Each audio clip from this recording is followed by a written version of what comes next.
tere, mina olen Dione ja ma jagan teiega lugu, mis räägib sellest, kuidas Jeesus on minu suurim abimees. Nimelt lõpetasin ma 3 aastat tagasi gümnaasiumi ja hakkasin mõtlema vaikselt ülikooli peale. Ja ma olin üsna kindel tol hetkel, et eripedagoogika on see eriala, kuhu ma pean või mida ma pean täpsemalt siis õppima minema. Sest kui ma olin palves olnud, siis ma kogesin, et ma tahan teha midagi, mille päriselt on väärtus. Ja nii ma siis kandideerisingi Tallinna Ülikooli eripedagoogika erialale. Ja lihtsalt igaks juhuks ma kandideerisin ka klassiõpetaja erialale. Ma väga ei tahtnud sinna sisse saada, aga mõtlesin, et käib kah. Ja tegin sisseastumiseksami ära ja ootasin vastuseid. Ja too õhtu, kui need vastused tulid, siis ma olin väga pinges. Ma mõtlesin, et okei, ma kõigepealt vaatan siis klassiõpetaja vastuse ära, et kas ma sain vestlusele.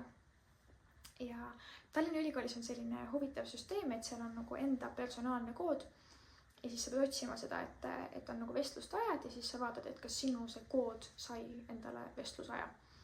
Ja vaatasin siis klassiõpetaja oma esimesena ja sain teada, et ma sain vestlusele. Ja kui ma hakkasin eripedagoogika oma vaatama, siis mis ma märkasin oli see, et minu koodi seal ei olnud.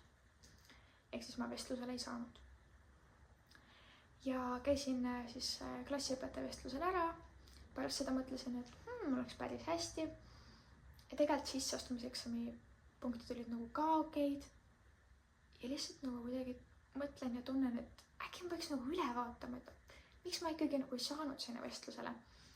Ja jalutasin kuskil Viru keskuse kandis ja võtsin siis oma saisi lahti ja saan korraga aru, et muidugi sa ei leia eripedagoogika või muidugi ma ei saanud eripedagoogika vestlusele, kui ma otsin klassiõpetaja koodi. Tuli välja, et on 2 personaalset koodi. Üks on klassiõpetaja eriala kood ja teine on eripedagoogika eriala kood. Ja tegelikult, kui ma selle õige koodi leidsin, siis ma sain teada, et mul on järgmisel päeval vestlus. Ja tol hetkel ma lihtsalt muigasin oma ette ja mõtlesin, et küll ma olin ikka toitu.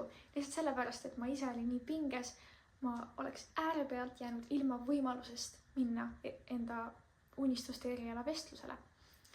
Ja äge selle juures oli see, et Jumal ei jätnud mind hätta. Et isegi kui ma ise panin väga puusse, siis ma tõesti usun, et see ei olnud juhuslik. Et ma kuidagi lihtsalt mõtlesin tol hetkel, et äkki vaataks üle veel päev enne vestlust. Ja tõesti usun, et Jumal sekkus. Ja järgmisel päeval ma läksingi vestlusele. Mul läks see vestlus väga hästi.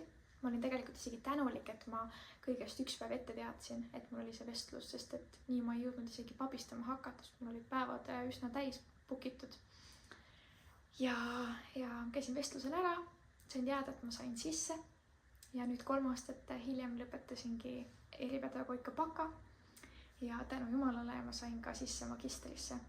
Ja ma lihtsalt vaatan tagasi ja mõtlen, et see minu 1 apsakas oleks võinud olla mõnes mõttes nagu saatuslikuks mulle, et lihtsalt sellepärast, et ma tol hetkel olin nii tähelepanematu, ma oleksin jäänud ilma tegelikult sellest, mida Jumal mulle ette valmistas.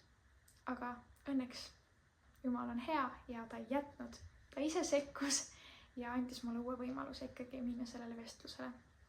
Nii et Jumal on hea ja ta teeb ka teed meile kohtadesse ja tuleb meile appi, kui me ise oleme toitud.